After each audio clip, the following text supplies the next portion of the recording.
Hello guys, welcome back to other video. நான் பார்ப்பதே கேட்டா நேற்று நீங்கள் மேட்ச் பார்த்துருப்பீங்க. எம்ஐ vs எஸ்எஸ்டி மேட்ச் பார்த்துருப்பீங்க. அந்த மேட்ச் தான் இந்த வீடியோ நம்ம பார்ப்போம். ஸோ ஓப்பன் வீடியோ போய் தான் வீடியோ போய் லைக் பண்ணுங்கள், ஷேர் பண்ணுங்கள், கமெண்ட் பண்ணுங்கள். ஸோ வாங்க வீடியோ போய் தான். டாஸில் எம்ஐ ஜெயிச்சுட்டு சூஸ் டு பவுல்னு சொன்னாங்க. ஏன்னா பவுலிங் லைனப் எம்ஐக்கு ரொம்ப நல்லா இருந்துச்சு. 10 போல்ட், அதுக்கப்புறம் தீபக் சகர், அதுக்கப்புறம் சாட்னர், இன்னும் விக்னேஷ் புத்தூர், நிறைய பேர் இருந்தாங்க. ஸோ பவுலிங் சூஸ் பண்ண நிறைய ஆப்ஷனாக தான் நேற்று எனக்கு தெரிஞ்சிச்சு. பட் பேட்டிங் சூஸ் பண்ணியிருக்காமோ எனக்கு தோணுச்சு. எனக்கு ஜெயிக்க வாய்ப்பு ரொம்ப அதிகமாக வந்திருக்கும்னு தோணுச்சு. முக்கியமாக நேற்று ஒரு ட்ராபேக் என்ன ரோஹித் சர்மா ஆடுற அந்த மேட்ச். ஸோ அதனால் முக்கியமாக திலக்கர்மாவும் பாதியே போயிட்டார். ஸோ அதனால் ஜெயிக்க முடியல எம்ஐயாக தான் முக்கியமாக ஜெயிக்க. நேற்று நானும் ரொம்ப எக்ஸ்பெக்ட் பண்ணேன் எம்ஐ ஜெயிச்சுவாங்கன்னு சொல்லிட்டு. பட் எம்ஐயாக ஜெயிக்க முடியல. எஸ்எஸ்சி தான் ஜெயிச்சாங்க நேற்று. ஸோ அது ரொம்ப சர்ப்ரைசிங்காக இருந்துச்சு. பட் பரவாயில்ல, ஒரு நல்ல ஒரு கம்பேக்கோடு நான் எதிர்பார்த்தேன் எம்ஐட்டு ஏன்னா போன மேட்ச் சூப்பராக ஜெயிச்சிருந்தாங்க. ஸோ இந்த மேட்ச் ஜெயிக்க முடியுதா, முக்கியமாக பும்ராவும் இல்லை, ரோஹித் சர்மாவும் இல்லைனால கொஞ்சம் ஸ்ட்ரகிள் பண்ணாங்க மும்பை. பட் ஓகே, ஒரு நல்ல மேட்ச் நேற்று, ஒரு இன்ட்ரெஸ்டிங்கான மேட்ச் பார்த்த ஒரு ஃபீலிங் என்கிட்ட இருந்துச்சு நேற்று. ஸோ பார்த்ததான் ஃபஸ்ட்டு ஓப்பனிங் யாருன்னா மிஸ்மாஸும் மார்க்ரமும் இறங்கினாங்க. மிஸ்மாஸ் ஒரு சூப்பரான இன்னிங்ஸ் ஆனாது. 31 பால்ஸுக்கு 60 ரன்ஸ் அடிச்சாரு. அதை 2 சிக்ஸும் 9 4 9-4 அடித்தார். ஒரு சூப்பராக நாக் ஆடிட்டு விக்னேஷ் புத்தூர் பவுலிங்கில் விக்னேஷ் புத்தூர் கேட்ச் பிடிச்சாரு. ரொம்ப ரொம்ப கஷ்டமான கேட்ச் பட் அந்த கேட்ச் விக்னேஷ் புத்தூர் பிடிச்சாரு. ஒரு சூப்பரான கேட்ச். நெக்ஸ்ட்டு அவர் அவுட் ஆனோன்னா மார்க்கம் ஒரு நம்பிக்கையாக இருந்தார் எஸ்எஸ்சிக்கு. மார்க்கம் 38 பால்ஸு 53 ரன்ஸ் அடிச்சார். அதை 4 சிக்ஸும் 2 4 சூப்பரான ஒரு ஸ்ட்ரைக் ரேட் ஆடினார். முக்கியமாக ஸ்ட்ரைக் ரேட் சொல்ல மாட்டேன். மிஸ்மாஸ் ஒரு 193 ஸ்ட்ரைக் ரேட்டில் அவுட் ஆனார். மார்க்கம் 139 ஸ்ட்ரைக் ரேட்டை அவர் அவுட் ஆனார். இது ஹர்திக் பாண்டியா ஒரு பவுன்ஸ் போட்டார். அது பாவ்ரா, அவர் பேர் எனக்கு கடை தெரியுது, பேர் தப்பாக சொன்னால் மன்னிச்சிடுங்க. அவர் கேட்ச் சூப்பரான கேட்ச் பிடிச்சாரு. ஸோ நல்லா இருந்துச்சு அந்த இன்னிங்ஸ், ரொம்ப நல்லா இருந்துச்சு. ஏன்னா எப்படி சொல்கிறதுனா மார்க்கம் ஒரு 4 வருஷத்துக்கு அப்புறம் தான் ஒரு 50 அடிக்கிறாரு. ஸோ அந்த 50 ரொம்ப நல்லா இருந்துச்சு. பட் கொஞ்சம் ஸ்லோவாச்சமாக இருந்தாலும் எஸ்எஸ்டிக்கு ஜெயிக்கிறதுக்கு மிகப்பெரிய ஒரு ப்ளஸ் பாயிண்ட்டாக இருந்துச்சு. நெக்ஸ்ட்டு ஒரு எக்ஸ்பெக்டடான ஒரு 50 எக்ஸ்பெக்ட் பண்ண ஒரு பிளேயர் பூதான். ஸோ அவர் நேற்று ஒரு ஓகேயான ஒரு நாக் தான் ஆடினார்.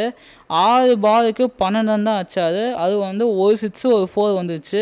ஸோ அப்படின்னா 2 ரன் தான் ஓடி இருக்காரு. மற்றபடி ஒரு 4 6 அவர் ஒரு 200 ஸ்ட்ரைக் ரேட்டில் ஆடி இருக்காரு. ஹர்திக் பாண்டியா பவுலிங்கில் தீபக் சகர் கேட்ச் பிடிச்சாரு. அந்த கேட்ச் ரொம்ப நல்லா இருந்துச்சு. நானும் விட்டுருவான்னு சொல்லி பயன்ட்டேன். தீபக் சகர் நீங்கள் சிஎஸ்கே பார்த்தீங்கன்னா நிறைய கேட்ச் விட்டுருக்காரு. அதே மாதிரி விட்டுருவாரு நான் பயன்ட்டேன். பட் கேட்ச் பிடிச்சிட்டாரு. நெக்ஸ்ட்டு தான் ரொம்ப எக்ஸ்பெக்ட் பண்ணேன். ஒரு 3 மேட்சாக ரிஷப் பட் ஃபார்ம்லேயே இந்த மேட்சாக ஃபார்ம் வருவார்னு எதிர்பார்த்தேன். பட் இந்த மேட்சும் ஓகே தான் ஆடினார். எனக்கு தெரிஞ்ச வரைக்கும் பால் 6 பால்ஸ் 2 ரன் தான் அடிச்சிருக்காரு. ஒரு 4 கிடையாது, ஒரு 6 கிடையாது. ஸ்ட்ரைக் ரேட் பார்த்தீங்கன்னா 33 ஸ்ட்ரைக் ரேட்டில் அவர் ஆடிருக்காரு. முக்கியமாக பவுலிங் ஹர்திக் பாண்டியா கேட்ச் ஒரு சப்ஸ்டியூட் பேர் பிடிச்சிருக்காரு. ஒரு செமையான ஒரு கேட்ச்சு.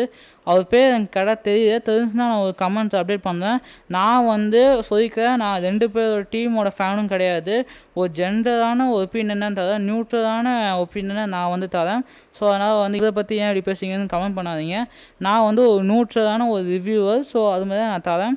ஸோ ரிஷப் பந்த் எனக்கு தெரிஞ்ச வரைக்கும் ஒரு ஃபார்ம் அவுட் ஆகிடாதுன்னு நினைக்கிறேன். ஏன்னா டெஸ்ட் மேட்ச் அவர் ஒரு T20 ஆடுவார். பட் T20 தான் அவரால் அடிக்க முடியல.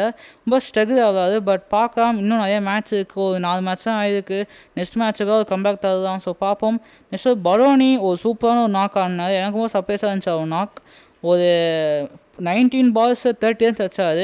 இது 6 எதுவும் கிடையாது. பட் எப்படின்னா 4-4, அதாவது சேட்னர் ஒரு ஓவரில் 4 பாலுமே 4-4 அடிச்சார். ஸோ அது சூப்பராகவே இருந்துச்சு. ஸோ அதுக்கப்புறம் 157 ஸ்ட்ரைக் ரேட்டில் ஆடியிருக்காரு. அஸ்வினி அவர் பவுலிங் போட்டு விக்கெட் கீப்பர் ஒரு கேட்ச் பிடிச்சிட்டாரு. ஸோ அதனால் அவரும் அவுட் ஆகிட்டார். நெக்ஸ்ட்டு டேவிட் மில்லர் நாக் பார்க்குறேன். டேவிட் மில்லர் நாக்கு ரொம்ப இம்ப்ரெசிவாக தான் இருந்துச்சு. இந்த மேட்ச்சில் 14 பால்ஸ் ஆடியிருக்காரு, 27 ரன்ஸ். இதில் ஒரே ஒரு 6ம் 3 4 வச்சுருக்காரு. Strike rate 192 strike rate. இது ஹர்திக் பாண்டியா அதே மாதிரி ஒரு பவுன்ஸ் போட்டோன்னே நமன்தீப் ஒரு பெஸ்ட்டு ஃபீல்டு எனக்கு தெரிஞ்ச வரைக்கும் எம்ஐக்கு. ஸோ அவர் கேட்ச் பிடிச்சார், சூப்பரான ஒரு கேட்ச். நெக்ஸ்ட்டு சமத், அப்துல் சமத் அவர் வந்தார். அவர் 2 பால் தான் ஆடினார். பட் ஒரு 4 ரன் அடிச்சிட்டாரு. அதில் ஒரே ஒரு பால் 4, இன்னொரு பால் அதே மாதிரி தான் 10 போல்ட் போட்டார். சூப்பரான ஒரு பவுலிங் அது. ரொம்ப ஒரு பவுன்ஸாகவும் இல்லாமல் கரெக்டாக போட்டார். ஸோ அது வந்து திருப்பி நமன்தீப் கேட்ச் பிடிச்சிட்டாரு. ஷார்துல் தாக்கூர் ஒரு சர்ப்ரைஸாக ஒரு 4 அடிச்சிட்டாரு. அதாவது 2 பால் ஆடினாலும் அது ஒரு 4 ஒரு ரன்னு. ஸோ வந்து ஒரே ஒரு 4 வச்சுருக்காரு. ஸ்ட்ரைக் ரேட் வந்து 250 ஸ்ட்ரைக் ரேட்டு. ஏன்னா 2 பாலுக்கு ஒரு 5 அடிக்கிறது ஒரு மிகப்பெரிய விஷயம். ஸோ அது லாஸ்ட் ஓவர் இறக்குனால அவர் வந்து பண்ணார். ஸோ அதுக்கப்புறம் வந்து ஆவேஷ் கான் உள்ள இறங்கினார். அவர் வந்து ஒரு 2 ரன் வச்சுருக்காரு. ஒரு 2 ரன் வச்சுருக்காரு. ஒரு பால் 2 ரன் வச்சுருக்காரு. அவர் சேர்க்குறது வந்து 200. நெக்ஸ்ட்டு வந்து தீப் அவர் வந்திருக்காரு. பட் ஹார்திக் பாண்டியா போட்ட பவுன்ஸரை அவர் அடிக்க முடியாமல் சாட்னர் கையில் வந்து பால் வந்துச்சு. ஸோ சாட்னர் கேட்ச் பிடிச்சிட்டாரு. ஸோ அது வந்து ஒரே பால் ஆடினாலும் டக்குக்கு அவுட் ஆகுது. ஸோ ஸ்ட்ரைக் எதுவும் கிடையாது. டோட்டலாக வந்து 203 ரன்ஸ் வச்சுருக்காங்க எஸ்எஸ்டி 8 விக்கெட்ஸில். ஸோ அதுக்கப்புறம் நம்ம எம்ஐ கிட்ட போனால் வந்து எம்ஐ ஓப்பனர்ஸ் வந்து வில் ஜாக்ஸும் ரிக்கர்டன் அவங்க போய் இறங்கினாங்க. வில் ஜாக்ஸ் வந்து 7 பால்ஸ்க்கு 5 ரன் வச்சுருக்காரு. ரொம்ப அண்டர் பர்ஃபார்மான ஒரு ஃபார்மில் தான் வில் ஜாக்ஸ் இருக்காது. ஏன்னா வந்து போன வருஷம் ஆர்சிபிக்கு ஒரு 100 அடிச்சாரு. ஒரு ஓவருக்கு நல்லாவே ப்ளே பண்ணார். பட் இப்போ எம்ஐ கிட்ட வரும்போது ஒரு 20 இன்னும் ஒரு மேட்ச்சுக்கும் அடிக்கிறார். ஒரு ஃபார்ம் அவுட் பிளேயர் தான் வந்து இருக்காரு. பட் நம்ம கெஸ் பண்ண முடியாது. நெக்ஸ்ட் மேட்ச்சுக்கு ஒரு சூப்பராக ஆடலாம். ஸோ பார்ப்போம்.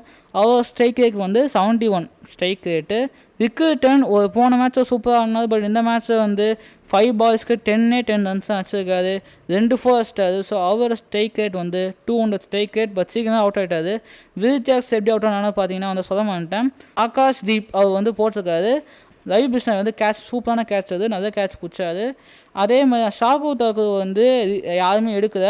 லாஸ்ட்டாக வந்து ஒரு இன்ஜூர்டு காரணமாக ஷார்துல் தாக்கூர் வந்து எதிர்ச்சி எடுத்தாங்க. அவர் சூப்பராக பவுலிங் போட்டிருக்காரு.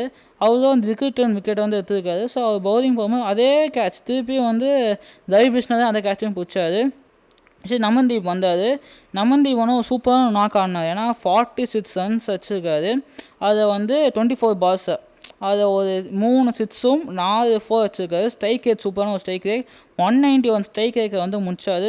பட் சிங் அவர் வந்து பவுலிங் போட்டு விக்கெட் எடுத்துட்டார். அதாவது வந்து போல்ட் ஆகிட்டார். நெக்ஸ்ட்டு ஸ்கை வந்தார். நம்ம சூரியகுமார் ராகவ் அவர் வந்து ஒரு சூப்பரான நாக் ஆடினார்.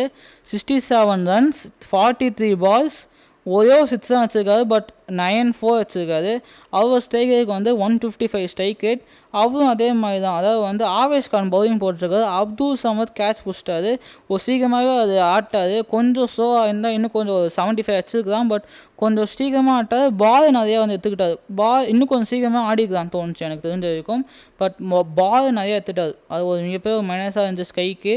நெக்ஸ்ட் திலகர்மா வந்து ரொம்ப அண்டர் பர்ஃபார்ம் பண்ணியிருக்காரு இந்த மேட்ச்சில். இந்த எப்படி சொல்கிறது, இந்த 4 மேட்ச்சுமே அவர் அவ்வளோ பர்ஃபார்ம் பண்ணலை. பட் பார்ப்போம் நெக்ஸ்ட்டு மேட்ச் எப்படி பர்ஃபார்ம் பண்ணலான்னு பார்ப்போம். இதில் வந்து 23 பால்ஸ்க்கு 25 ரன்ஸ் வச்சிட்டாரு. 2 4 வச்சுருக்காரு. அப்போ வந்து அவருக்கு ஏதோ ரிட்டையர் அவுட் ஆகிட்டாரு. அது என்ன காரணம்னு தெரியல. ரிட்டையர்ட் அவுட் ஆகிட்டாரு. ஸ்ட்ரைக் ரேட் வந்து 108 ஸ்ட்ரைக் ரேட் தான் அவர் ஆடிருக்காரு. நெக்ஸ்ட்டு ஹர்திக் பாண்டியா ஒரு சூப்பராக நாக் ஆடிருக்காரு. முக்கியமாக வந்து 16 பால்ஸில் 28 ரன் வச்சுருக்காரு. அதில் வந்து ஒரு 2 4 ஒரு 6 175 ஸ்ட்ரைக் ரேட்டில் வந்து அவர் ஆடிருக்காரு. அதுக்கப்புறம் திலகர்மா ரிட்டையர் அவுட் ஆனதுனால நம்ம சாட்னர் உள்ள வந்தார். சாட்னர் வந்து 2 பாலுக்கு 2 ரன் வச்சுருக்காரு. அவரோட ஸ்ட்ரைக் ரேட் வந்து 100 ஸ்ட்ரைக் ரேட். ஸோ எவ்வளோ மொத்தமாக வச்சுதான் பார்த்தீங்கன்னா வந்து 191 for 5. அதாவது ஆல் அவுட் ஆகுது. ஸோ ஒரு டீசென்ட் ஈஸியாக வச்சுருக்கான் எம்ஐ. ஏன் வந்து அடிக்க முடியுதுன்னு தெரியல. பார்ப்போம் நெக்ஸ்ட் மேட்ச் எப்படி அடிக்கிறான்னு பார்ப்போம். பட் நான் வந்து எம்ஐ ஜெயிப்பாங்கன்னு நான் நினச்சேன். பட் சர்ப்ரைசிங்காக எனக்கு எதாச்சும் ஜெயிக்கும் போது உண்மையை சர்ப்ரைசிங்காக தான் இருந்துச்சு. பார்க்கலாம் நெக்ஸ்ட் மேட்ச்சாவது எம்ஐ வந்து கம்பேக் பண்ணுறாங்கன்னு சொல்லிட்டு நான் வந்து ஈகராக வெயிட் பண்ணுறது வந்து எஸ்எஸ்டியில் வந்து ரிஷப் பட்டோட கம்பேக் நம்ம ஈகராக வெயிட் பண்ணுறேன். எம்ஐயில் வந்து திலகர்மாவோட கம்பேக் முக்கியமாக.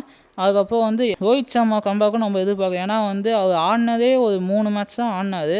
அதுவே அவர் டக்கு அதுக்கப்புறம் வந்து 1 ரன் 2 ரன் அப்படி தான் அடிச்சார். ஸோ அவரோட கம்பேக்கும் நம்ம ஈகராக வெயிட் பண்ணுறேன். ஸோ அவன் வீடியோ லைக் பண்ணுங்கள், ஷேர் பண்ணுங்கள், கமெண்ட் பண்ணுங்கள். ஸோ பாய் கைஸ், பாய்.